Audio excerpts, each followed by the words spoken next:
Amen. You can be seated. Good morning. My name's Will. I'm one of the pastors here. Happy New Year. We are thrilled that you're here worshiping with us this morning at Powell Church. During our service here, we're going to move into our time of offering and prayer. I'm going to invite our ushers to come forward at this time. As always, we appreciate your generosity. There are many ways you can give to Powell Church, whether that's here with our ushers. You can give online at powellchurch.com. There are white boxes in the back on your way out. We exist to do the ministry that your generosity empowers, and we are grateful for that generosity that helped us go in 2024, and we look forward to the ways it helps us go in 2025. One of the things that we want to lift up this morning and celebrate this morning is back about 6 weeks ago on November 24th, we celebrated the 20th anniversary of this room. And on that day, we launched what we called the anniversary campaign.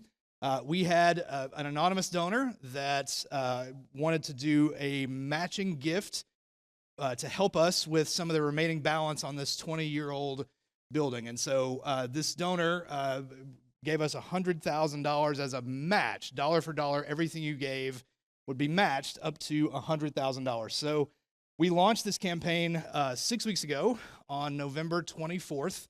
Also recognizing that we had baskets and angel tree and happy birthday Jesus and just our general operating budget, all the things that happen in this church and many churches around the holiday season. And so our goal was to hit this match between November 24th when we launched it and the end of September of what is now this year, 2025.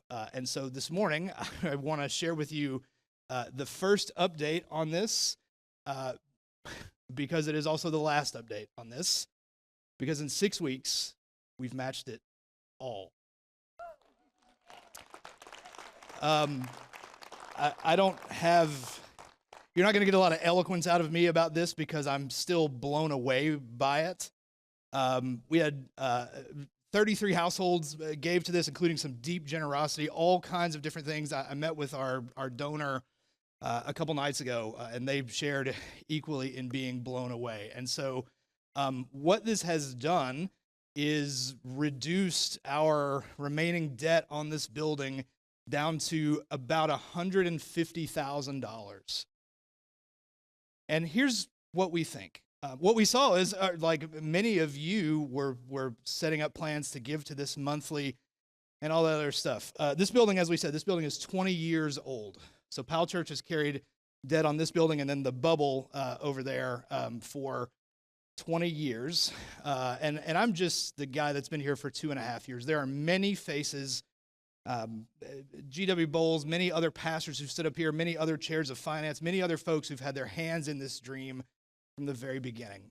But our sense at this point in time is to go for it, man. We've got $150,000 left. Our loan matures in April of 2026 with a very nice 3.5% interest rate that I doubt the banks will give us a second time around. And so our hope, our plan, our dream is to raise the last $150,000 of this between today and Easter of next year. Now, look, if you want to pay it off in 6 weeks again, you go for it, right? I won't stop you. But we're just we're blown away and overwhelmed and recognize fully that the sort of thing that's happening here, like many of the things that happen in this deeply weird place, are things that happen only because the presence of God is among us and by the Spirit of God. And so we'll give you more concrete details in the weeks ahead. But if you were, let me say this, if you're brand new with us, if you don't have a relationship with us, if your giving is not connected to Powell Church, the most important thing you can always do is give to our regular ministry, our regular operating budget, all that good stuff. But if you're looking to go above and beyond between now and Easter of next year, it sounds weird to say 2026, Easter of 2026 is next year. It gives me great honor to, maybe for the first time ever in this church, that someone could stand up and say, here's the finish line. And good grief, what can't God do in our midst? And so we celebrate with everything that we have seen and everything we've been a part of. It's as we shared before, our mortgage payment is about $42,000 a year. So when this thing goes away, it frees up $42,000 a year to do all kinds of mission and ministry and all kinds of things that we are deeply excited about. So it's tempting fate to say you start a new series on the language of gratitude, and God brings snow right at 9 o'clock on a Sunday morning, which makes me deeply ungrateful. I'm ungrateful for it right now. We joked in the back earlier that a church, like any good casino or Walmart, has no windows, so you nor I can see, nothing of what's going on. So Jim Burgess told me if he saw snow, he'd start going like this. And so let me say, anytime we're grateful to be here. This that we do here is on YouTube and on our podcast every Monday morning. And so anytime you feel like it's unsafe or you're unsure or you're under the weather, which I know many folks are, and all that good stuff, you can always catch us, powellchurch.com, on YouTube, on Spotify, anywhere you get podcasts, all of that good stuff. I could ask you about your New Year's resolutions, and we could try to figure out what the most popular ones in the room are, but we already know what those are, right?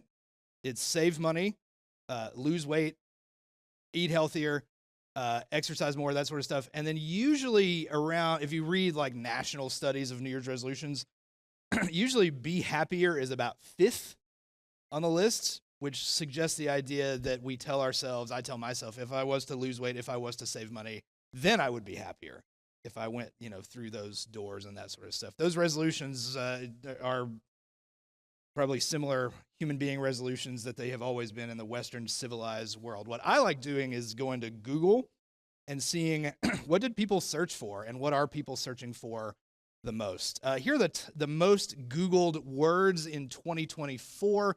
In an election year, you're always going to drift in that direction, certainly. So 1, 2, and 5 on that list always go there. Connections is 3. How many of you know what Connections is? A few of you.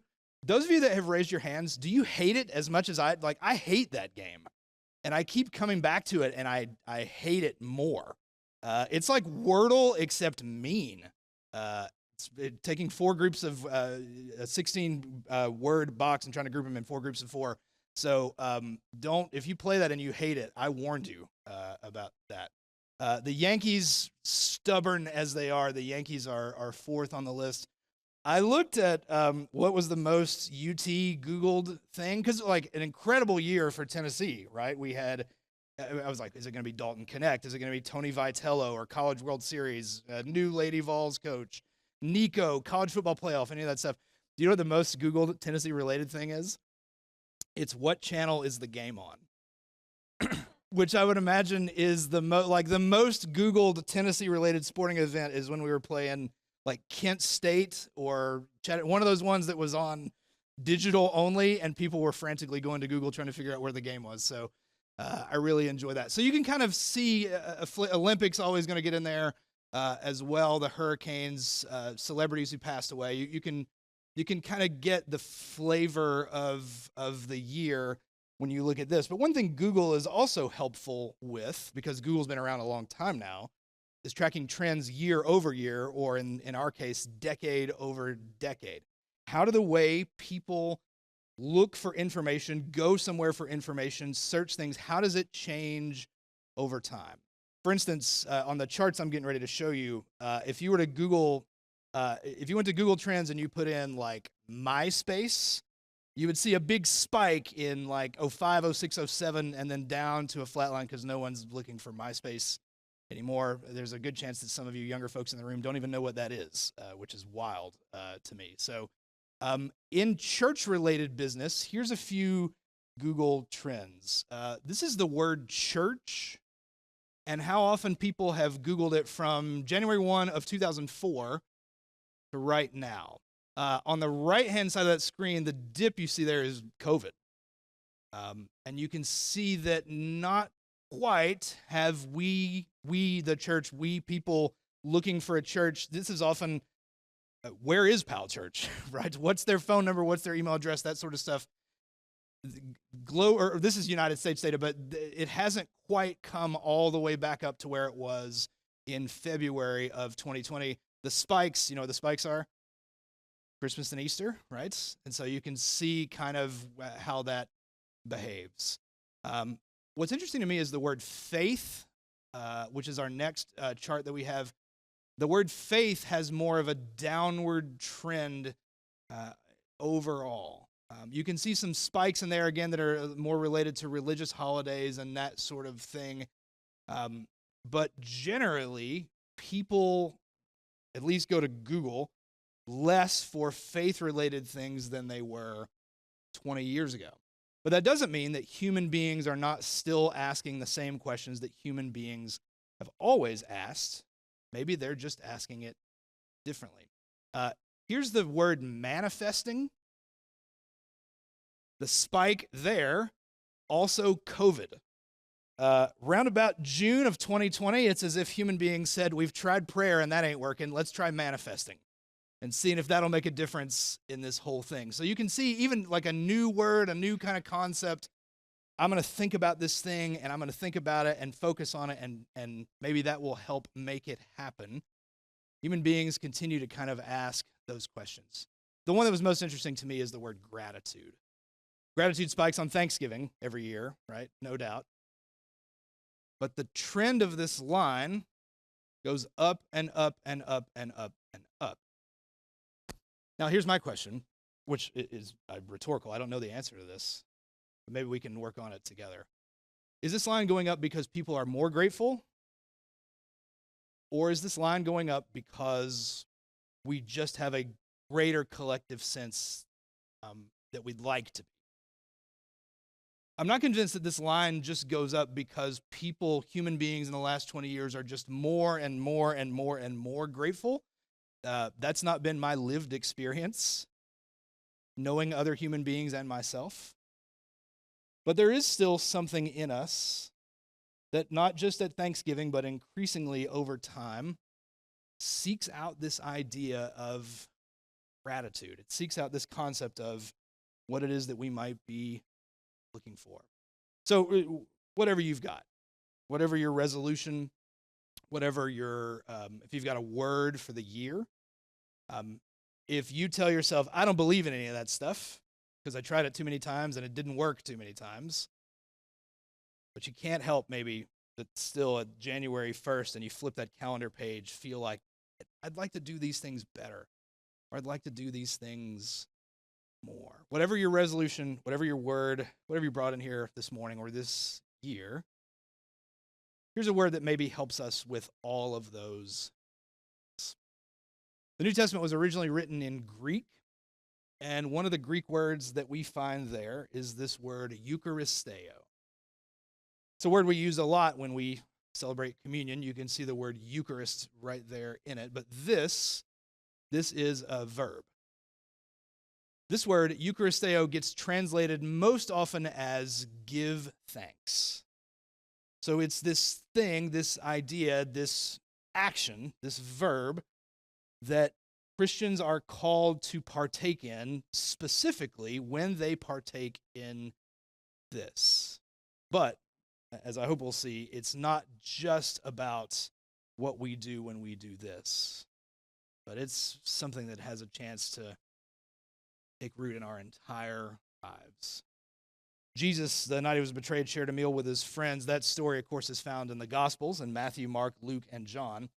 But Matthew, Mark, Luke, and John were all actually written down after some of Paul's letters were written down, which means there's this passage in 1 Corinthians 11 that is essentially the oldest written account of what early Christians did when they celebrated communion, and for us, why we say the things that we say. This is 1 Corinthians 11 and verse 23. Paul writes, "For I received from the Lord what I also handed on to you, that the Lord Jesus, on the night when he was betrayed, took a loaf of bread, and when he had Eucharisteoed, when he had given thanks, he broke it. He said, 'This is my body, it's for you. Do this in remembrance of me.' In the same way, Jesus took the cup also after supper, saying, 'This cup is the new covenant in my blood. Do this as often as you drink it in remembrance of me. For as often as you eat this bread and drink the cup, you proclaim the Lord's death until he comes.'" So not just me, but any United Methodist Church, any churches of several different kinds of denominations, specifically say these words because that's what the New Testament invites us to say. Paul presents it as, this is what the Lord told me, and then we can read it in Matthew, Mark, and Luke, and John of the way Jesus is using these, or Matthew, Mark, and Luke, and the way Jesus is using these words at the Last Supper. So the idea behind Eucharisteo is give thanks. But what I would say is it's not just about being grateful for communion. It's not just about remembering that Jesus gave thanks, so we should too. When you look at this word itself, it contains a deeper kind of idea. The word charis in the middle, charis, charis, where we get English words like charisma. That word charis is our word for grace. It's also understood as our word for gift. You on the front end means good. So this idea is not just to say give thanks, but this idea is to say that this is a good gift in our lives, and what God does in and through us and all of these things, to remember that we have been given a good gift. That gift is grace, and grace is good.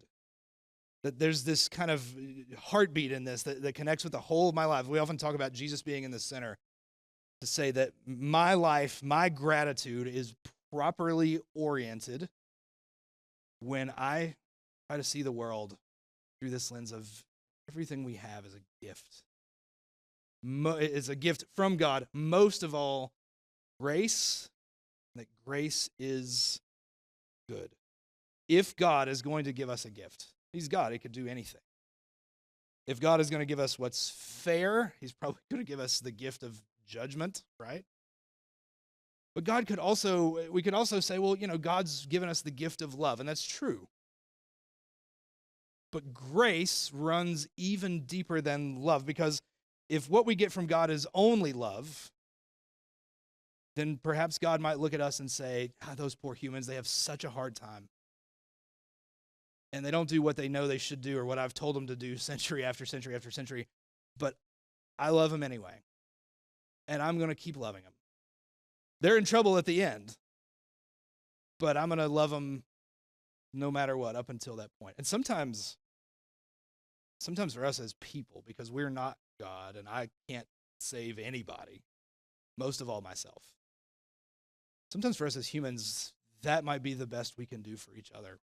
We see someone hurting, struggling, self-destructive, walking these paths, to say, I'm going to love you through all of this because I can't save you.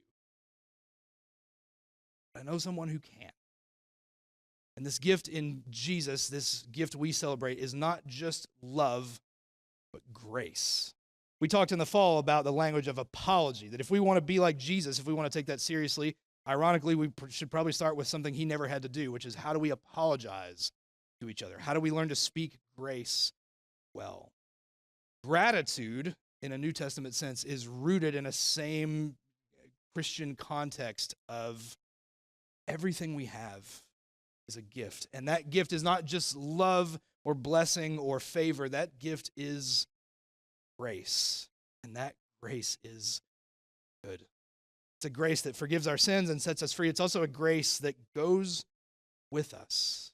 So whatever your resolution or whatever your word or whatever percentage of it you have failed and given up on already at 10:13 a.m. on January 5th, whatever you want to be more of or less of, I promise you it's going to go better with grace. A grace that's been given to us, and a grace that perhaps we can be better at offering to ourselves. The other places this shows up in the New Testament, this word is at the beginning of all of Paul's letters to churches except one. So Paul writes, we think, 13 letters in the New Testament. 4 of them are to individuals, 2 Timothys and that sort of stuff. 9 of them he writes to churches, Corinthians, Romans, Galatians, these churches in real places and real cities. In 8 of those 9 letters, in the first chapter, in the first 15 verses, Paul uses this word somewhere. If you read those New Testament letters, they start by Paul identifying himself, saying who he is, grace and peace to you, all of that. And then somewhere in there, he's going to say, I give thanks for you. I Eucharisteo for you. Except in Galatians, because that's how mad he is at those people. It's at the front end of what Paul does. Even when he's not just communicating hard truths in Galatians. He's communicating hard truths to real people in real places in many of those letters. But for the most part, he leads with, I give thanks for you. You are a gift. This whole thing is a gift. It runs at the front end of Paul's communication, and it comes at the back end of Jesus' earthly story. And so as we prepare our hearts to come this morning, what I would say is, remember, this is a verb. Sometimes we think of gratitude, or I think of gratitude as a feeling, and that if I can just, manifest enough, then I can feel a certain kind of way. Or it's Thanksgiving, and we're going to go around the table, and I got to find something to say that I'm grateful for. But this body and blood, this is a noun. This is a verb. Gratitude isn't just something that you feel or seek or eat. Gratitude is something we do. And so whenever we say, I don't know, I don't feel gratitude, I feel ungrateful, how are you doing it? How are we living actively into it? How can you, if it's at the front end of Paul's writings and it's in the back end of Jesus' life, how can we Eucharisteo in the mornings?